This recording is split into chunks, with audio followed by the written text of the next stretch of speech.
trusting God versus Christian certitude. I want to talk to you for a few moments about trusting God versus correct beliefs. I want to talk to you about why intimacy with God is often found in dark places and in circumstances which reek with uncertainty. I want to talk to you for a few minutes about why setbacks actually step us forward into greater purpose and design for our lives. Peter Enns, great author and speaker, pastor, wrote a book called The Sin of Certainty. And I read, quote, "We are not children of a reluctant God. Neither are we the children of a heavenly Father who issues divine recipes like a chef in the kitchen who tells his students, quote, 'Follow this exactly and do it exactly like the recipe, and you will get these results the same every time,' end quote. Our faith journey or life is about trusting God, not about having correct beliefs. Equating certainty with faith is analogous to saying good behavior will make you right with God. We've long ago given up on that. We've long ago accepted that that's not the way forward. Being confident or self-assured in your way forward isn't sinful. It's when we try to go back to a previous place, to resurrect, to repair, to cement our hopes of recovering the way it used to be, instead of trusting God with the insecurity, the unfamiliar, and the unpleasantness of the future. I have two texts for you this morning. If you're turning, fine. If you want to use your device, great. We'll have them on the screen. One is found in Isaiah chapter 50, and the other is found in Job, as you might suspect, in chapter 42. From Isaiah 50, and I'll start there. Yes, I have something I want to quote from George MacDonald, but let's start with the text, Jeff, if we could. Isaiah 50, verse 10.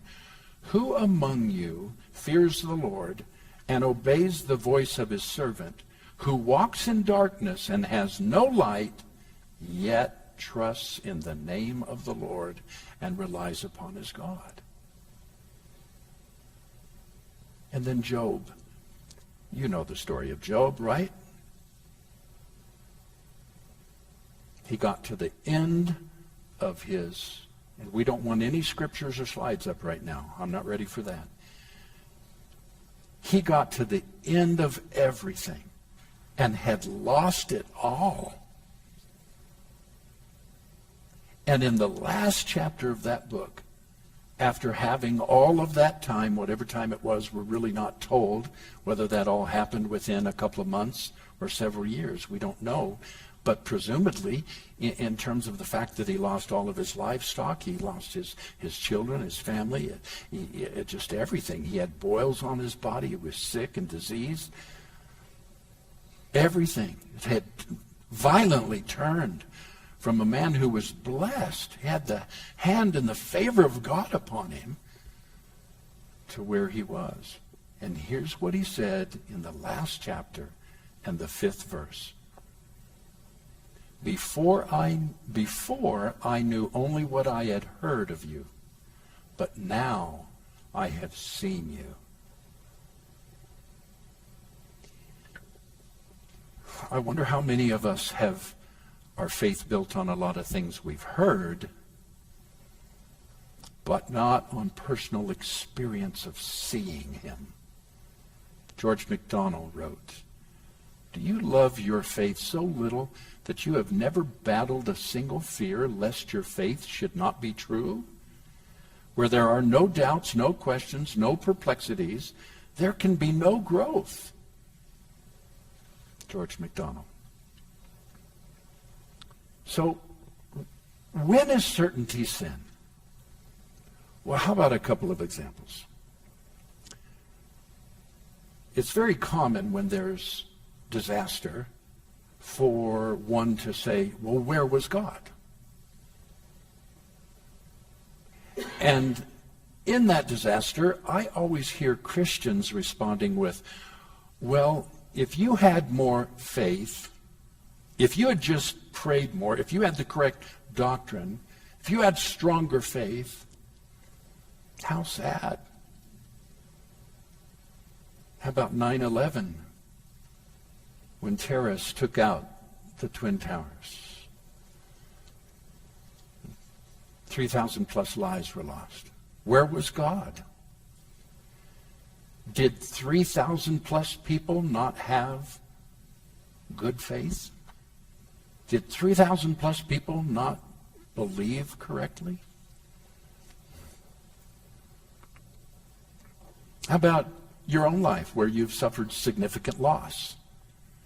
Has somebody ever told you, maybe a good friend, another Christian believer, well, if you had just had more faith, if you had prayed harder, and they want to open the Bible and show you, well, surely it definitely wasn't God, because we know God wouldn't bring this, and so it had to be you, because it certainly wasn't God. That only leaves you. Well, no, frankly, that leaves the mystery of evil. That leaves the mystery of being human. It leaves the mystery of the universe. It leaves the mystery of faith. People want to offer solutions because their faith demands certainty. We just believe God for a miracle. Well, let's come into agreement that, fill in the blank. Well, you know, Jesus said, if two or three of you agree as to touching anything they ask, the devil can't steal from God. We're going to bind him on this, and we're going to take back what the enemy has stolen. These were all common cliches in the circles in which I ran. When the enemy comes in like a flood, God will raise up a standard against him, which that verse doesn't even mean. It's not even referring to that. But we cherry pick texts because it's popular to say these things about faith, to be certain. We want to be certain. I submit to you that faith isn't a cosmic download of information and correct beliefs that we can be certain about. Peter Enns says in his book, The Sin of Certainty says, that God desires our trust more than he does our correct beliefs. In his book, Peter said, God desires our trust more than he does our correct beliefs. Stop needing to be right. Focus on trusting God. Doubt is only the enemy of faith where you equate faith with certainty. Oh, that bears repeating. Doubt is only the enemy of faith when you equate faith with certainty. How about those uh-oh moments? How about the uh-oh moments? Have you ever had an uh-oh moment that caused you to doubt, that caused you to question faith? Well, if you doubt or you're uncertain, you don't have a Bible verse, you're not praying with authority, does that mean you brought that on yourself? Job just brought those things on himself. The 3,000 that died in the 9/11 just brought that on themselves. They didn't have strong enough faith. They were in doubt. My pastor, Buddy Harrison, who was my pastor for 2 decades, got a great big growth on the side of his throat. Now, he was a vocalist as well. Boy, he could sing. Loved to listen to him lead worship. And he got a big growth on the side of his neck over here. So big, I mean, it was just growing, and it was restricting his breathing and restricting his, certainly couldn't sing, his preaching, everything. And it was very obvious, great big one. Well, he sought God, and he prayed, and he believed. And then he decided to have it removed through surgery. Freedom. And then it reappeared on the other side of his neck. Same growth. Cancer. Cancerous. And this time, he just made a decision of, quote, faith, I'm not going to have it removed. I'm going to trust God. I'm going to believe God. I'm going to stand in faith. And he died. Now, you may not know who this man is or care necessarily. It doesn't have much to do with your life. But I will tell you this. Buddy Harrison, who raised up Faith Christian Fellowship and over 1,000 churches and a couple thousand ministers who were part of that organization, we were ourselves, who put any faith teacher you could name on the map by publishing their books through his publishing house called Harrison House. Buddy Harrison knew faith. Buddy Harrison knew how to stand in faith. Buddy Harrison knew how to pray in faith. And he died of a cancerous growth.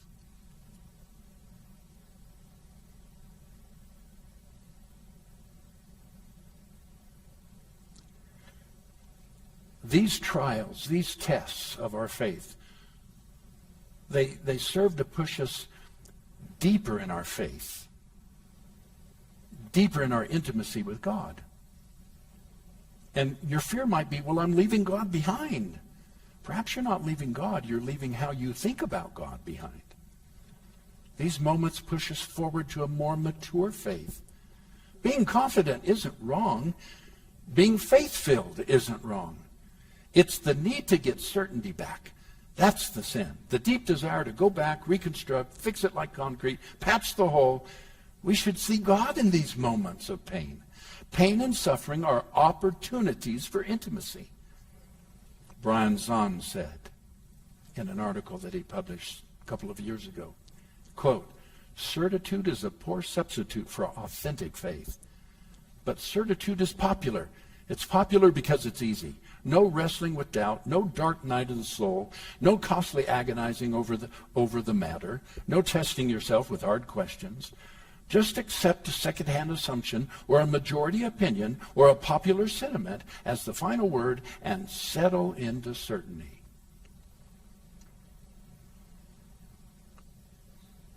Who is the God that you believe in?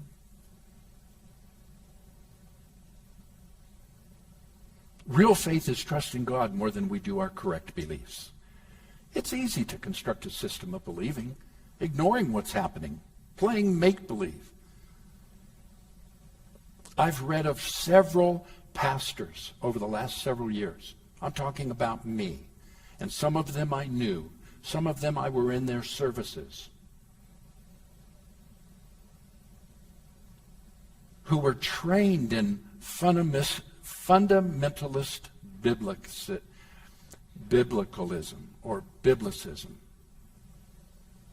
And when they encountered a crisis of faith, as we all do, they were completely ill-equipped to deal with it. And after lonely years of struggle with doubt, they've left their faith completely. No pastoring, no ministering. They've left their faith. And this is not, by the way, deconstruction. When you hear me use the word deconstruction, how that God has brought us through a time of deconstruction, we're not talking about leaving your faith or leaving your faith in God's Word or in Jesus or eliminating Jesus or going to church or any of that kind of stuff. We're talking about deep doubts and questions about what we do believe, and we wrestle with it so that we come out the other side with even a greater intimacy. And a couple of these ministers that I'm speaking of committed suicide. Weak faith is not doubting. Being absolute about what you believe doesn't make you a person of faith. Christian certitude reduces God to the pettiness of a God who makes wonderful promises to expecting sons and daughters, but then makes those promises contingent upon having correct beliefs, believing those beliefs without doubt and obeying Him. Otherwise, He will not give you what He's promised. Be leery of people who rush in with certainty with a Bible verse that they want to quote you and tell you, if you would just do this, God promises it's absolutely going to happen like this. Be concerned. Real faith is carved in the life struggle of Job's bitter trial, where every assumption of God being good was put to the test. Real faith cries out in pain, Father, into your hands I commit my spirit, as Jesus did on the cross. Now, here's the Apostle Paul's testimony.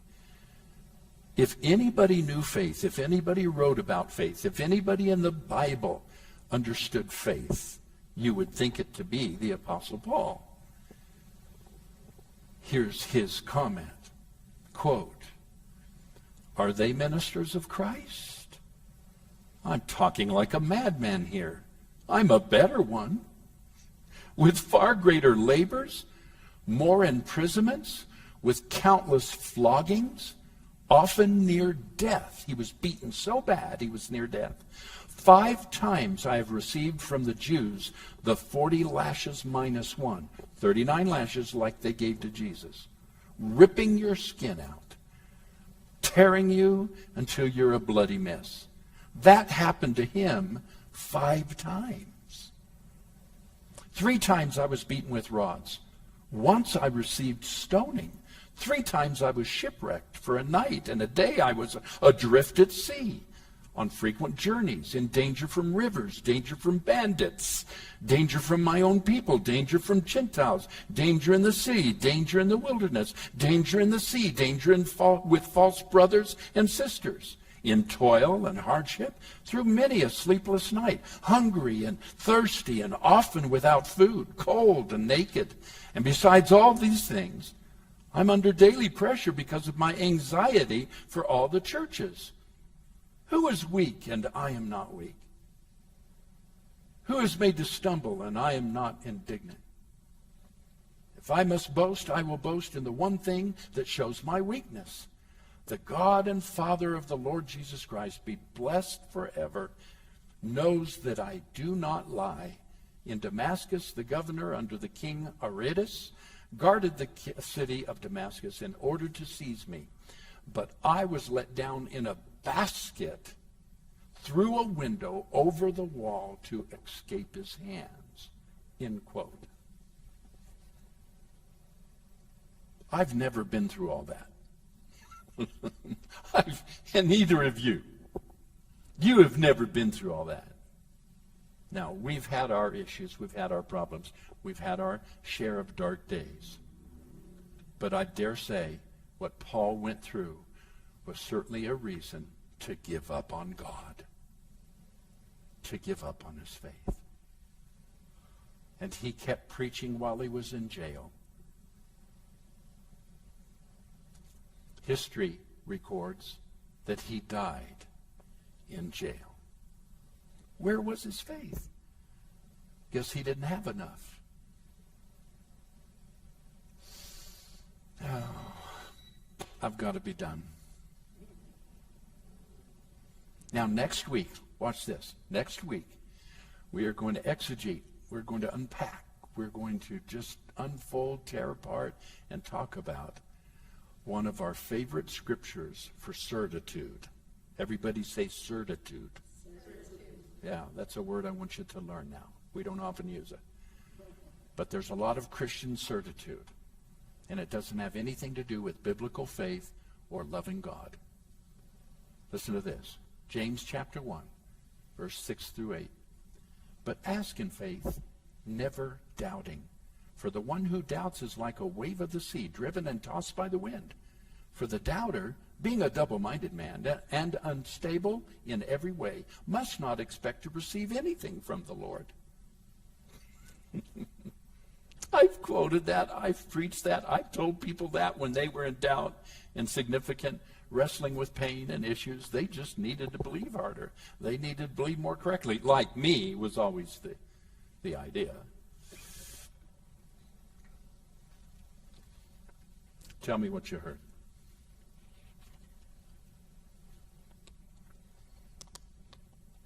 We have a microphone, and Pammy, my deaconess, is going to help us this morning. and we'll do an on-off, okay?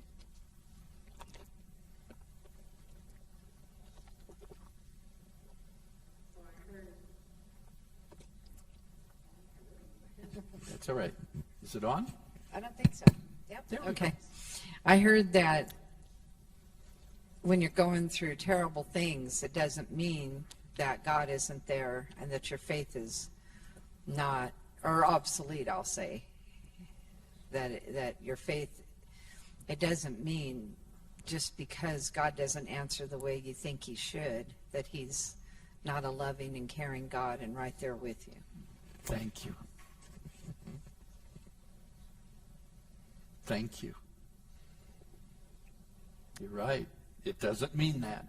It doesn't mean many of the things you've been told, that you have weak faith, that you don't have enough faith, that God's distant, that God won't bless you, that answer to prayer won't happen if you don't, and that this thing that's going on in your life and the doubt that you're having, you're never going to receive, which James chapter 1 says. Or does it? Next week. All right, next. Pam stands ready.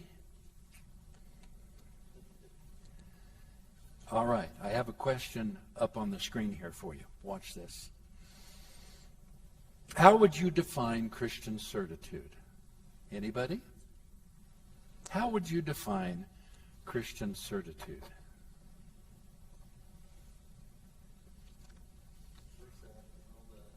Let's have the mic real quick over there. First, I have to know the meaning of certitude.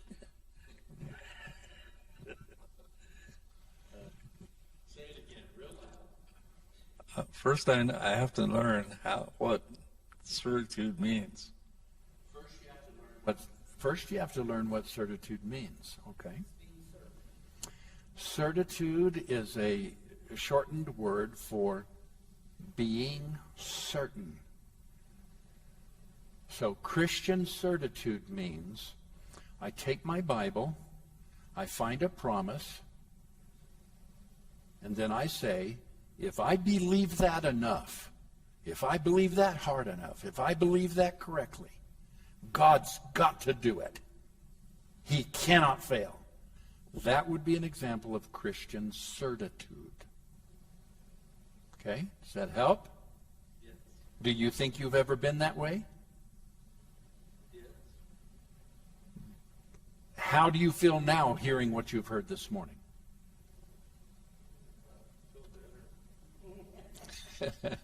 Keep him up. Say it again. I feel better. I'm not hearing him. Is the mic on?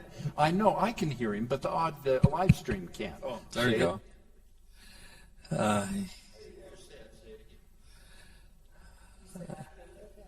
I feel better, yes. Find that for me. What does I feel better mean? I just feel closer to God, There we go. I feel closer to God. Can you have doubts and still feel close to God? I love that answer.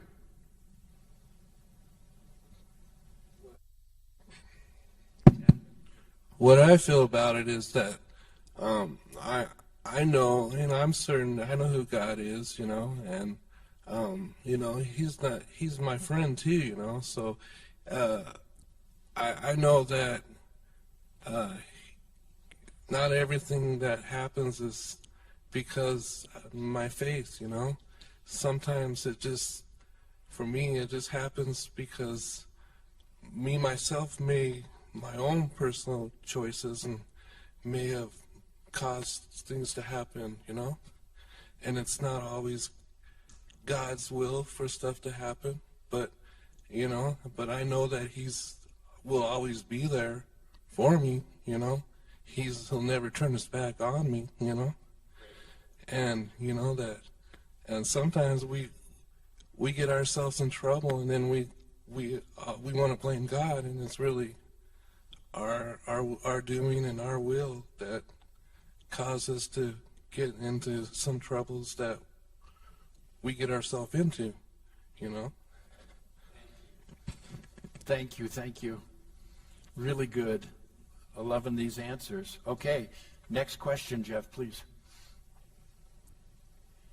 How would you complete this statement? Faith isn't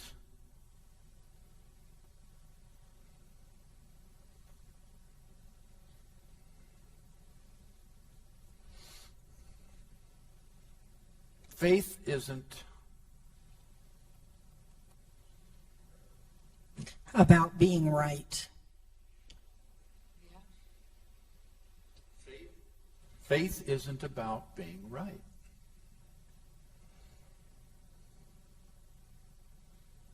Anybody else? Can anybody think of one word we've used that would fit in that blank?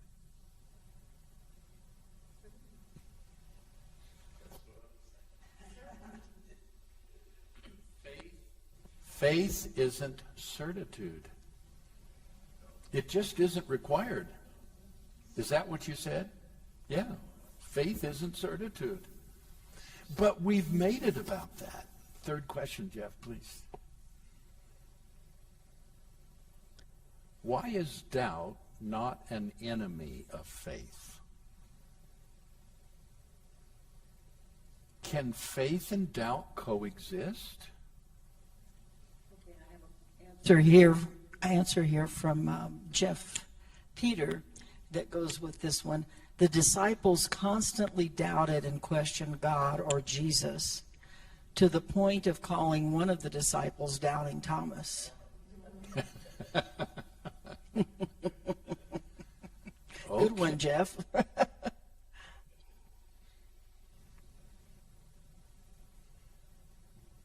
Why is doubt not an enemy of faith? Boy, I used to absolutely, see, there's my certitude. I used to absolutely believe that if I had any doubt, faith would not work. Right behind Johnny. And I always seem to feel that doubt brings me closer to my faith. I need an explanation. Well, when you doubt things, you either have to believe stronger in what you're doubting or find a way to rectify what you believe in. Okay, my job is done. My job for today is done. So good. So good. All right. Sweetheart,